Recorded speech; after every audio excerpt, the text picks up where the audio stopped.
জীবনে আপনি বারবার ঠকে যাচ্ছেন, তার মানে আপনি অত্যন্ত সহজ সরল ও নিরীহ ব্যক্তি। মানুষ তাদেরকে ঠকায় যারা সৎ হয়।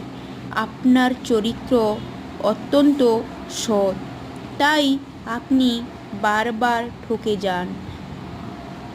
কাছের মানুষ কাছের মানুষদের সহজে বিশ্বাস করে ফেলেন, তাই আপনাকে বারবার ঠকায়। আপনাকে নিয়ে চর্চা করে তারা, মানে আপনি নিজেকে সেলিব্রিটি মনে করবেন, কারণ আপনাকে নিয়েও কেউ ভাবার সময় আছে আপনার হাতে।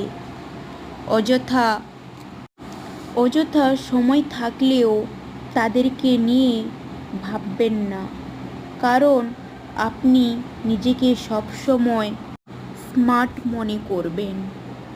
সময়ের সঙ্গে চলবেন, সময়কে গুরুত্ব দেবেন, দেখবেন সফলতা এমনিতেই চলে আসবে। আপনাকে সফলতার পেছনে ছুটতে হবে না। সফলতা হচ্ছে সাফল্যের চাবিকাঠি। সাফল্য আসবে যখনই